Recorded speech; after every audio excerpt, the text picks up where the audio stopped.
viscosidad de la sangre. Porque mientras más viscosa la sangre, es más difícil que ésta avance, ¿no es cierto? Y esto que induce una vasoconstricción, y la vasoconstricción se va a traducir en aumento de la resistencia vascular sistémica y aumento de la presión arterial. En cuanto al radio de las arteriolas, tenemos la ley del Buxtehude.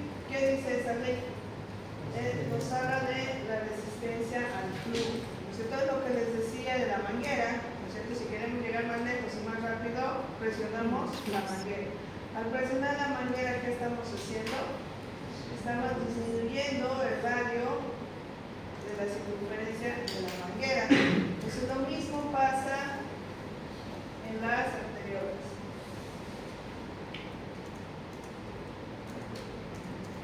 ¿Dónde hay mayor diámetro? Entonces, si hay mayor diámetro, ¿cómo está la resistencia vascular sistémica? Y aquí el diámetro, ¿cómo está? Pequeño, disminuido. ¿Y qué pasa con la resistencia vascular sistémica? Aumenta.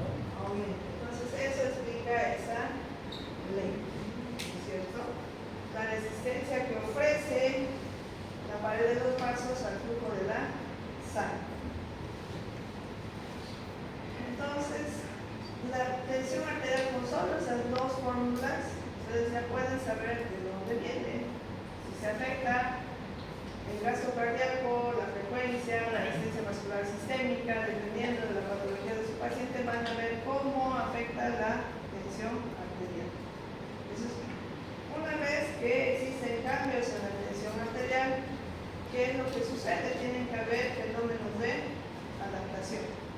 Primero hablemos de lo fisiológico, los fenómenos de adaptación para mantener normotensión, ¿cierto? Es decir, que vamos a hablar de casos de hipotensión. Cuando hay hipotensión, ¿qué hace el organismo para subir la presión y volverlo a la normalidad? Si entendemos eso, vamos a saber qué pasa en la hipertensión arterial. Entonces hay dos tipos de adaptación, una adaptación a corto plazo y una adaptación a largo plazo. Esta es fisiología. ¿Qué pasa en la adaptación a corto plazo o a la regulación aguda? Fisiológicamente, ¿cuándo necesitamos hacer eso? Cuando hacemos ejercicio, ¿no es cierto? Al hacer ejercicio, ¿qué estamos aumentando?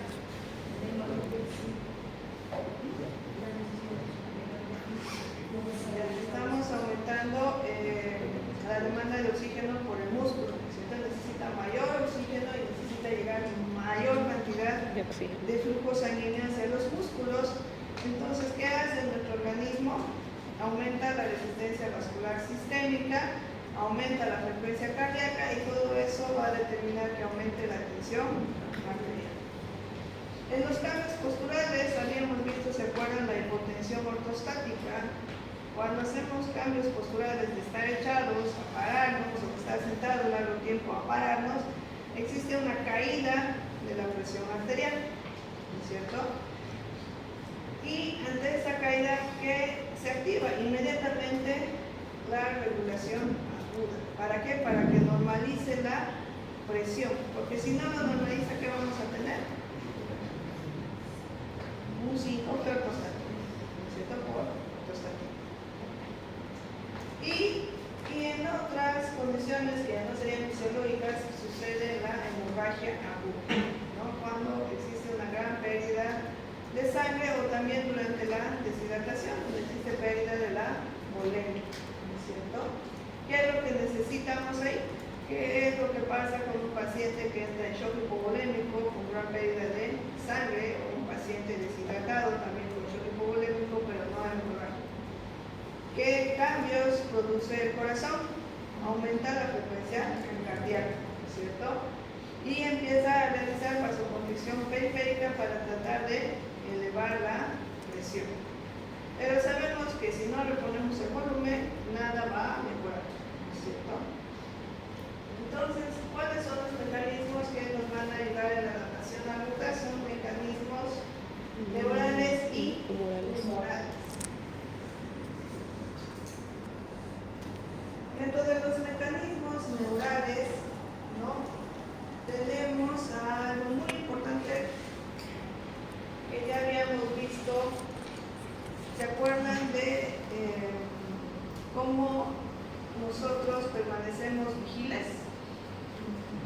través de quién? ¿Quién permite que nosotros estemos vigiles,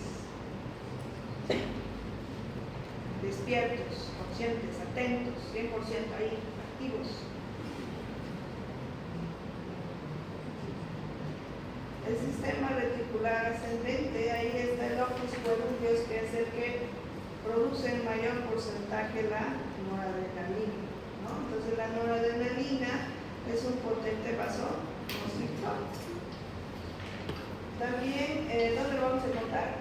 ¿No es cierto? En el bulbo y el texto superior de la protuberancia. Y ahí que encontramos también el centro cardioacelerador, el centro cardíaco y el centro vasomotor. Entonces estos dos centros, ¿por quiénes están regulados? Por el simpático y el parasimpático, ¿no? Pero ¿quién activa al parasimpático y al simpático y cuándo? ¿No? Para eso tenemos reflejos intrínsecos y extrínsecos. Dentro de los intrínsecos tenemos, por ejemplo, los vagoreceptores aórticos y carotídeos. ¿Qué sensan los vagoreceptores?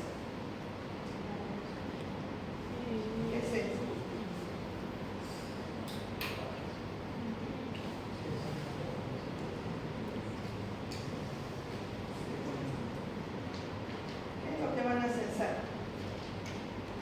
¿Qué se llaman vagoreceptores?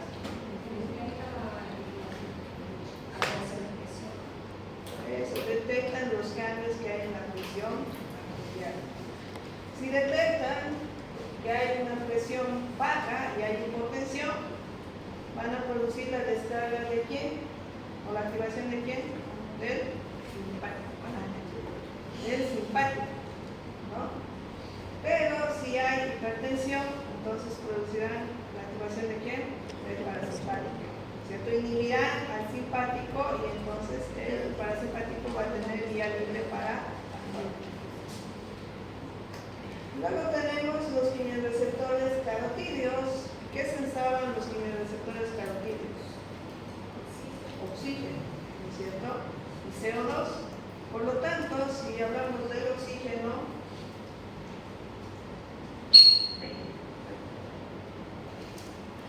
si el oxígeno baja, hablamos de hipoxemia, ¿cierto? Y ante la hipoxemia, ¿qué hace el centro vasomotor y el cardioacelerador? ¿Qué es lo que piensa el organismo y empieza a hacer?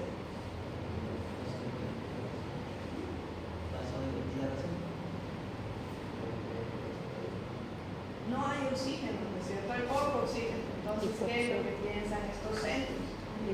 Aumentar la frecuencia cardíaca para que el poquito de oxígeno que hay circule más veces. Pero ¿cómo hacer que ese oxígeno que está dentro del tubo sanguíneo llegue más rápido a todos los tejidos? Aparte de aumentar la frecuencia cardíaca, apretamos la manguera, vasoconstricción, y eso hace que el flujo llegue más rápido a los distintos lugares. Después habíamos dicho el CO2, ¿qué es lo que produce el CO2? Cuando existe hipercapnia, un aumento del CO2, ¿qué producen las paredes de los vasos?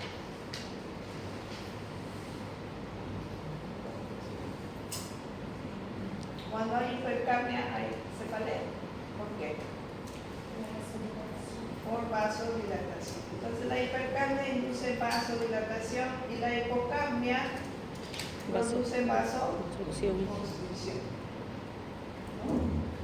Luego tenemos reflejos extrínsecos como el dolor y el frío, y eso ya lo hemos visto en fisiopatología del dolor y fisiopatología de la hipotermia, ¿cierto? Cuando existe dolor hay una descarga simpática o parasimpática. Simpática. Entonces, ¿qué va a haber? Taquicardia, aumento de la resistencia vascular sistémica e hipertensión, ¿cierto? Si ustedes le toman la presión a un paciente que está álgido, probablemente tenga un registro de hipertensión. Eso no quiere decir que sea hipertenso, simplemente la descarga simpática por el dolor en ese momento le está produciendo hipertensión, ¿no?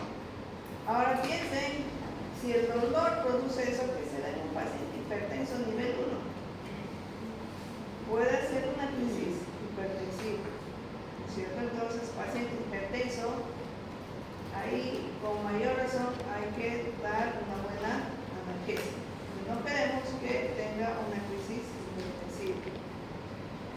¿Y qué pasa en el frío? Habíamos dicho, existe vasoconstricción, ¿cierto?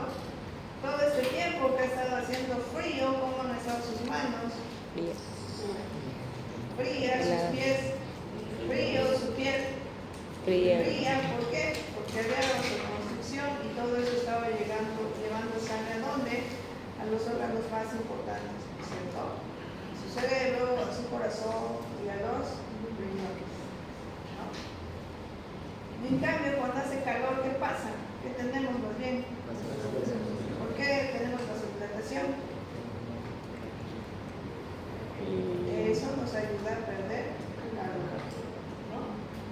Y luego tenemos los centros superiores de la corteza cerebral, ¿no? ¿Eso qué quiere decir? Funciones superiores, como cuáles, como las emociones, ¿no es cierto? Si están todos tranquilos, ¿no?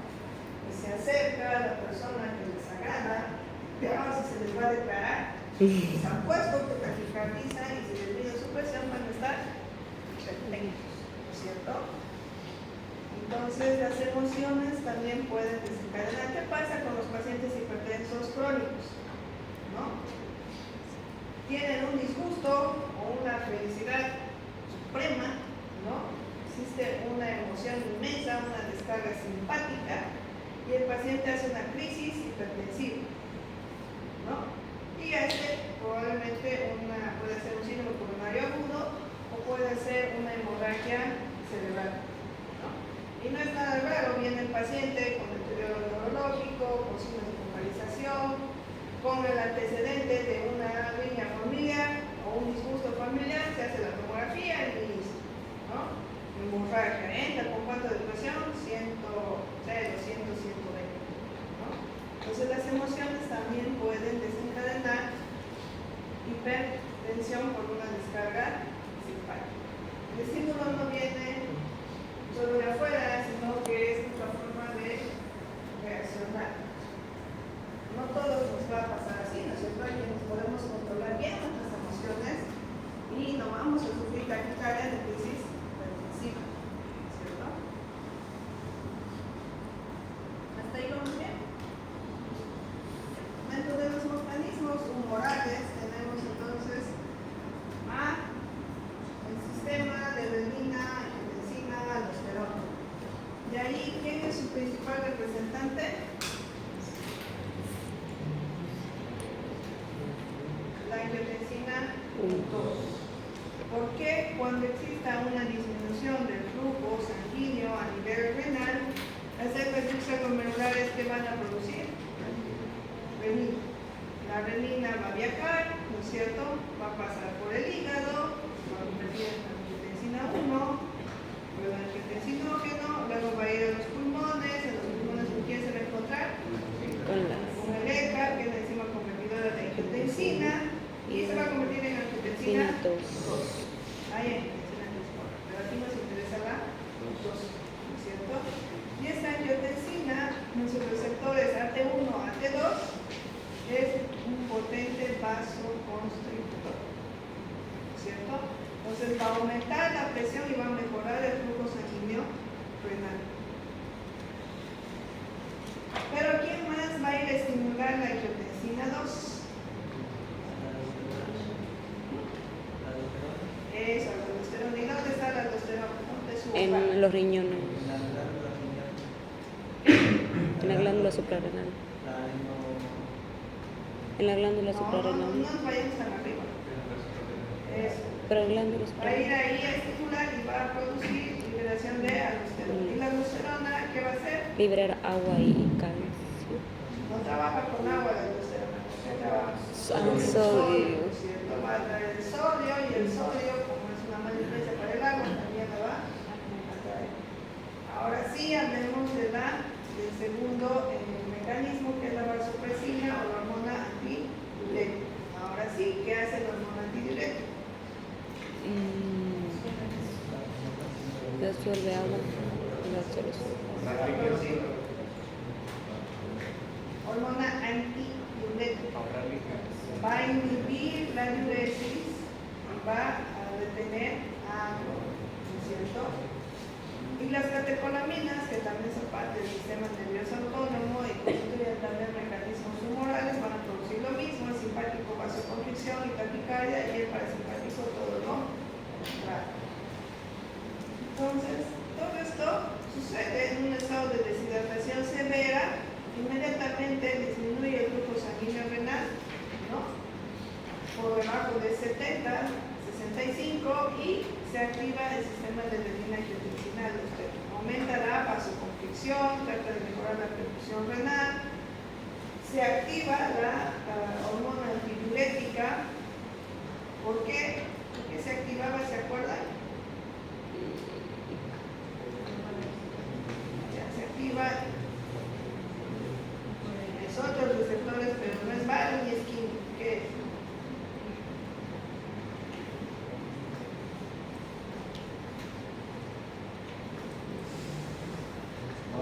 Osmoreceptores que están en la hipófisis, ¿cierto? Osmoreceptores. Si está habiendo deshidratación, va a aumentar la osmolaridad, y eso es lo que va a estimular a la hipófisis para que libere ADH y empiece a retener agua, ¿cierto? Está tratando de mejorar la presión. ¿Cómo? Mejorando el volumen y produciendo el sistema de renina-angiotensina aldosterona, vasoconstricción. Las catecolaminas son el plus que va a ayudar a que el corazón también ahora trabaje aumentando su frecuencia cardíaca, ¿cierto? Y también la resistencia vascular sistémica. ¿Aquí estamos bien? ¿Sí?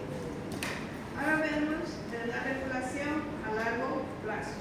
Cuando hablamos de regulación a largo plazo, aquí intervienen los riñones.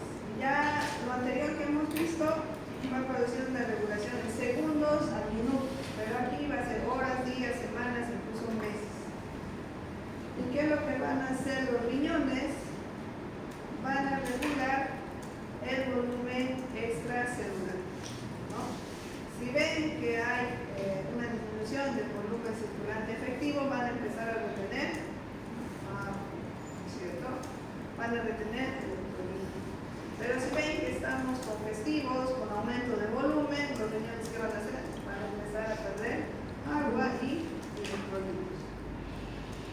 Y volvemos aquí también a ver al sistema nervioso autónomo, ¿no?, que va a actuar a través de los receptores alfa y beta, los alfa 1 y los alfa 2, sobre los cuales actúa sobre todo la noradrenalina, y los beta 1 y los beta 2 sobre todo la adrenalina, ¿no?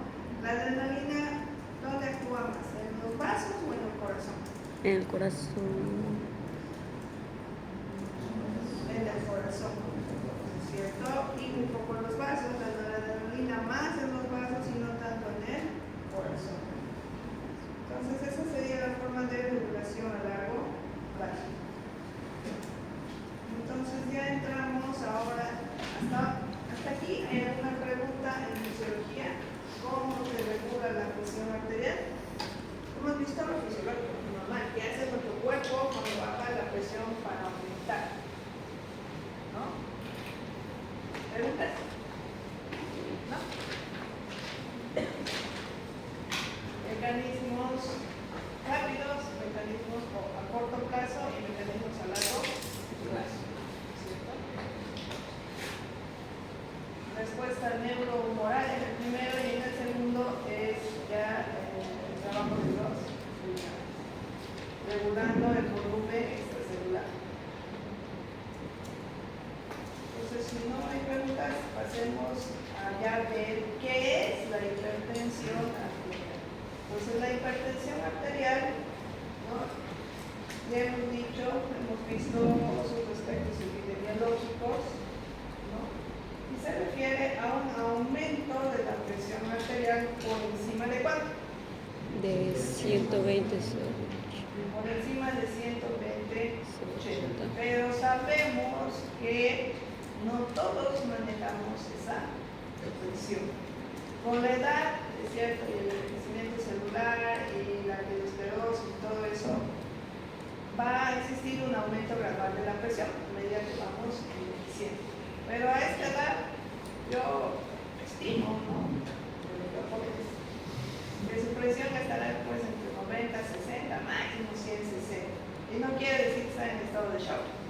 porque es su presión habitual con la cual sus riñones trabajan bien, ¿no? Pero para la definición decimos que es hipertensión cuando está por encima de 128. En sí, 120-80 sería un estado de prehipertensión según la clasificación de la Sociedad Americana del Corazón, pero ya se considera que es un factor de riesgo para desarrollar a futuro complicaciones, porque ya está por encima de lo normal, y si eso se prolonga en el tiempo va a producir ese daño continuo y silencioso, ¿no es cierto? Entonces ya es un factor de riesgo que tengan una presión por encima de 180. ¿Riesgo para qué? Para hacer enfermedades cardíacas, síndrome coronario agudo, ¿no es cierto? Para que a futuro produzca algún tipo de insuficiencia cardíaca o algún evento vasculocerebral, ya sea hemorrágico o isquémico, ¿no? Después tenemos, según la misma clasificación de la Sociedad Americana del Corazón, dos estadios o niveles, ¿no es cierto? Hipertensión nivel 1 o estadio 1 y la hipertensión nivel 2 o estadio 2.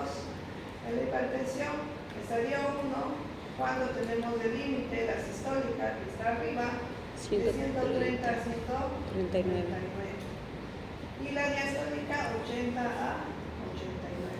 Eso ya es hipertensión nivel 1. Para hacer diagnóstico de hipertensión deben tener dos mediciones de presión elevadas en dos tiempos diferentes, ¿cierto?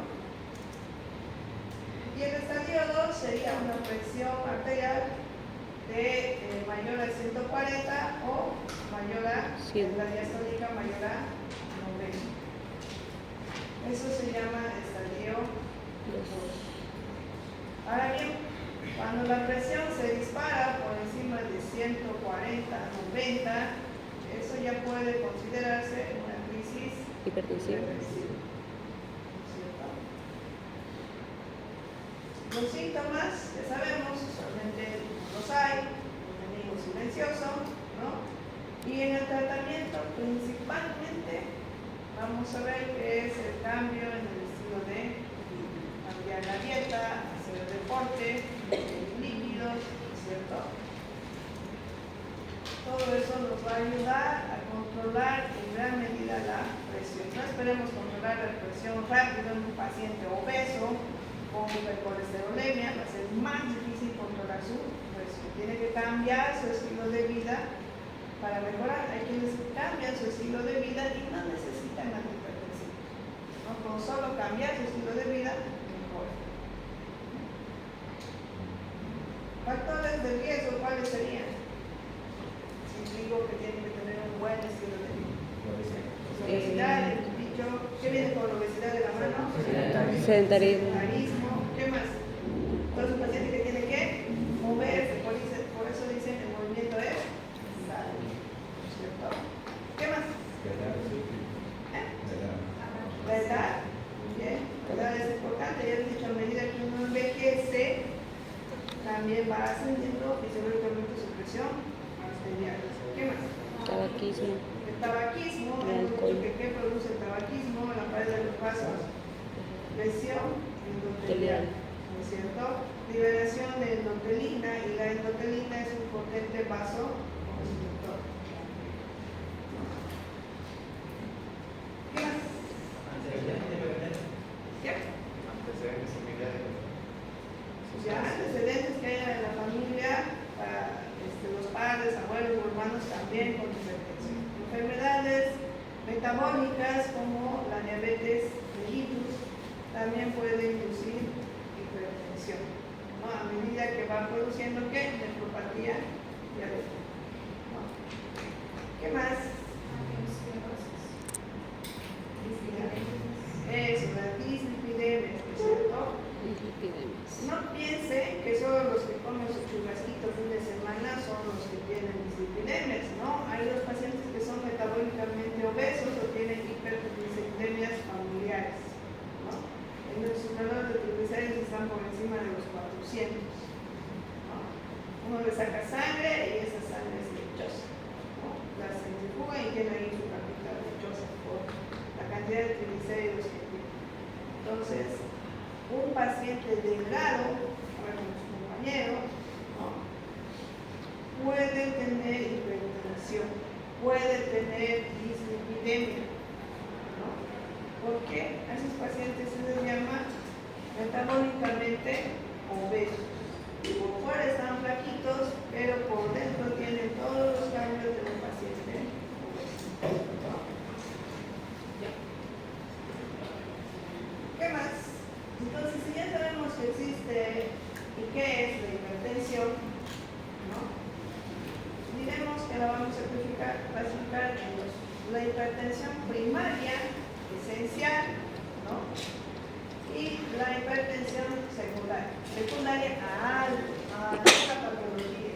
Ha empezado algo y eso ha llevado a la hipertensión. En cambio, la primaria se ha instalado tal cual en el paciente sin necesidad de que exista otra enfermedad previa. Entonces empecemos por la hipertensión arterial esencial.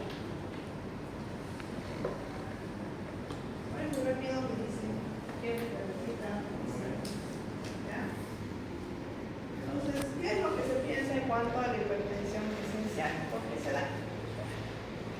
Se ha visto que hay una relación en cuanto a la dieta, ¿no? Eso es algo también, un factor de riesgo es la ingesta excesiva de sal, ¿no? Papitas fritas, pocas. Ya. Entonces, toda esa dieta rica en sal que se ha visto en la mayoría de esos pacientes con hipertensión esencial producen un aumento de la natremia, es decir, del sodio en sangre. Este aumento de la natremia, ¿qué es lo que va a hacer?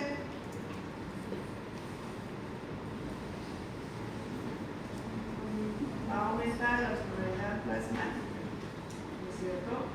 Va a empezar a concentrarse más. Entonces, si aumenta la osmolaridad plasmática, ¿qué es lo que va a producir también? Va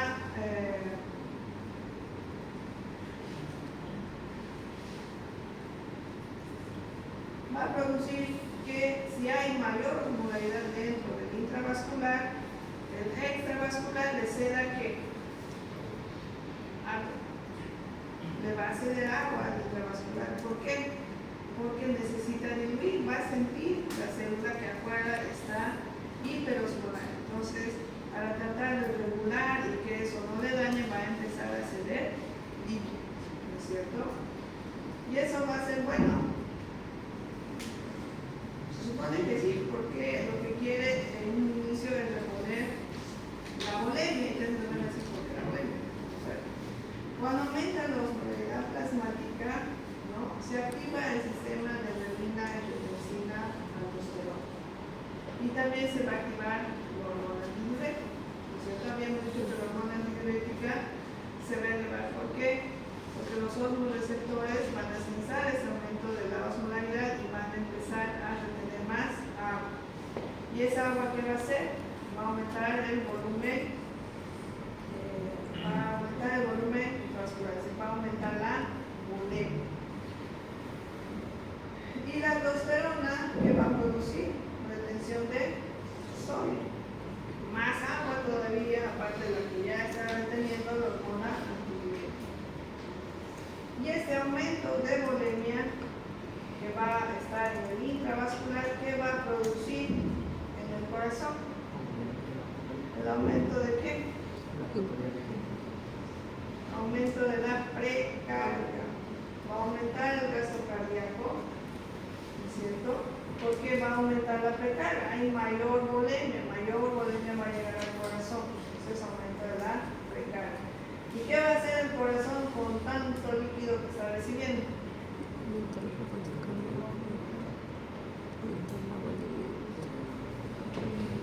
Uno va a necesitar aumentar su fuerza de contracción, ¿no es cierto? Y va a aumentar la frecuencia cardíaca, ¿no es cierto? Recuerden que si aumenta la bulimia, que es va a aumentar el retorno venoso, ¿no es cierto? Y eso se incrementa aún más el aumento de la carga. Ahora volvamos un poquito atrás. Habíamos dicho que se activaba también el sistema renina-angiotensina, ¿cierto? Entonces, ¿qué se va a liberar? Angiotensina 2. ¿Qué va a producir la angiotensina 2? ¿Qué le gusta producir? Vasoconstricción. ¿No es cierto? Y al producir vasoconstricción, ¿qué hemos dicho que va a aumentar? Resistencia vascular sistémica. En todos los lugares, ¿no? Efectos va a aumentar la resistencia vascular. Entonces, si a eso le agregamos, ¿no?, antecedentes genéticos, padres que tienen hipertensión, hermanos con hipertensión, ¿es cierto? Y todavía le aumentamos estrés a ese paciente, ¿no? Los papás hipertensos, el estresado, preocupado por su trabajo, todo su contexto, se está divorciando, ¿no? Todo eso va a aumentar más la descarga simpática, ¿no? Acuérdense sobre la fisiopatología del estrés. Entonces, ¿qué va a producir todo eso? Una excesiva descarga de catecolaminas, lo que va a llevar a una mala regulación, ¿no?, de la norepinefrina. ¿Y esto qué va a producir? Mayor vasoconstricción. Mayor vasoconstricción de la que ya estaba produciendo ¿quién? La angiotensina 2. Entonces, ¿qué tenemos? Tenemos aumento de la uremia, tenemos aumento del gasto cardíaco, tenemos aumento de la resistencia vascular Periférica. Entonces, aquí hay igual la presión arterial, a la resistencia vascular sistémica, periférica y gasto cardíaco. ¿Y ahora cómo está todo? Todo está aumentado, ¿cierto? Lo que era bueno en un estado de hipotensión, ahora es malo en un estado de hipertensión. ¿Por qué? Porque esto se va a provocar en el tiempo, ¿no es cierto? Cuando era hipotensión, el organismo se adaptaba, se trató, se solucionaba en las causas de la hipotensión, ¿no? Y se revertía todo, volvía a la normalidad. Pero aquí ya hay una alteración, ¿no? La alteración que ya tiene este paciente, toda esta parte de él, ¿no? Entonces, todo eso está condicionando que de manera crónica exista un aumento de la tensión arterial. Porque todo el tiempo está los valores altos de la angiotensina, todo el tiempo está la hormona tiroidica elevada, todo el tiempo hay descarga simpática, ¿no? Todo el tiempo hay aumento de volumen. Entonces eso es lo que condiciona que aparezca la hipertensión arterial esencial, ¿no? Y aquí vemos lo mismo, habíamos dicho que había vasoconstricción periférica, ¿cierto? ¿Qué pasa cuando ese aumento de la resistencia vascular sistémica es crónico? No sé, está todo el tiempo. Va a producir estrés e inflamación de la pared vascular. ¿Y qué va a liberar? Habíamos dicho endotelina, que también produce. Va a producir ¿qué? Si es un proceso inflamatorio, se van a liberar metalloproteinasas y va a haber fibrosis de la pared vascular. O sea, aparte de que las paredes de los vasos están así con vasoconstricción, ahora van a estar rígidas y duras por la fibrosis. Y eso va a empeorar aún más la resistencia vascular periférica. ¿Hasta ahí estamos bien? ¿Sí? Entonces ya hemos pasado todo esto, estamos en gran vasoconstricción. Y si hay gran vasoconstricción, ahora ¿qué va a empezar a bajar? El flujo sanguíneo creciente. ¿Qué va a empezar a bajar? El flujo sanguíneo creciente. El flujo sanguíneo. Todo está en vasoconstricción. La dosis está produciendo, las catecolaminas, la inflamación crónica, la fibrosis, disminución del flujo sanguíneo. Porque ahora está muy cerrado el lugar, ya no está bien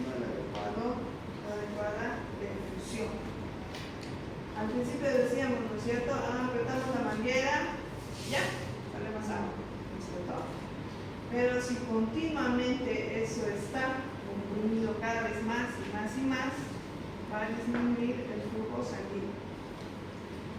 Y ahora ahí empieza el problema. Disminuye el flujo sanguíneo. ¿Y quién es el que censa cuando le disminuye el flujo sanguíneo? Los riñones. Los riñones van a empezar a sentir que ha bajado el flujo sanguíneo. ¿Y qué van a hacer los inocentes riñones? Tratar de reponer. Van a estimular las células extracelulares y van a empezar a liberar Renina. y volvemos a lo de aquí. Otra vez va a ser renina, angiotensina, aldosterona. Angiotensina 2, ¿qué va a producir? Mayor vasoconstricción. Va a haber aldosterona, ¿qué va a producir? Mayor retención de sólido.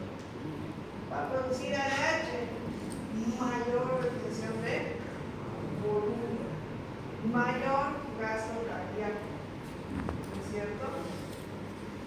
Y va a mejorar la perfusión del riñón, va a empeorar y va a seguir bajando, y el riñón va a seguir liberando y activando el sistema de renina, angiotensina, aldosterona. Entonces, ¿en qué hemos entrado? En un círculo vicioso.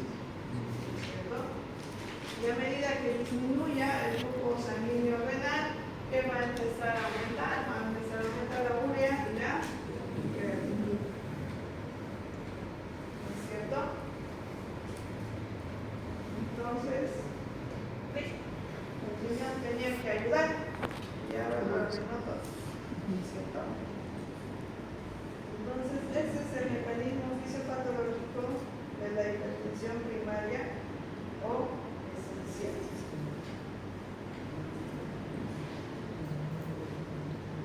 Ya existe una disregulación de la tensión arterial. Lo que antes habíamos visto que regulaba y trataba de mantener en valores normales la presión, ahora está haciendo todo lo contrario, está perpetuando la hipertensión arterial, está perpetuando la resistencia vascular sistémica aumentada, está perpetuando el aumento del gasto cardíaco. ¿Y de nuevo ahí? Es igual a la presión arterial. Gasto cardíaco por la resistencia vascular. ¿Alguna pregunta?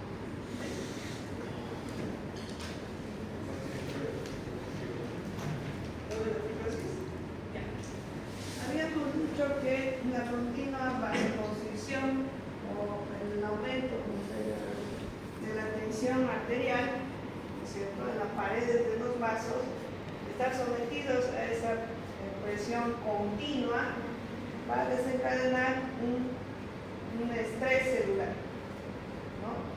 Y ese estrés celular va a desencadenar al mismo tiempo una inflamación, ¿no? A nivel de ¿qué? De las células endoteliales, ¿no es cierto? Y es ese estrés y la inflamación que van a liberar proteinasas para que vengan los fibroblastos y produzcan fibrosis de las paredes de los vasos, haciendo que las paredes de los vasos sean más rígidas, ¿no es cierto? ¿Está bien?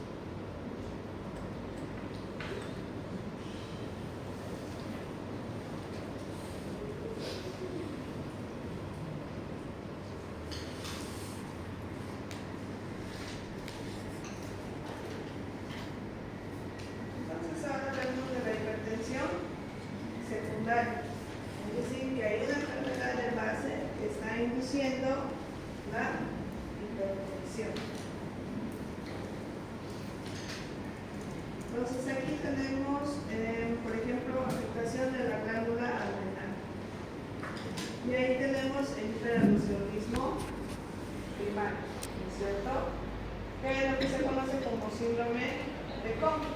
Este síndrome de Cohn vamos a encontrar hipocalemia, ¿no?, alcalosis metabólica y un aumento de la aldosterona, por eso es hiperaldosteronismo. Entonces, hay aumento de la aldosterona que vamos a tener retención de sodio de gran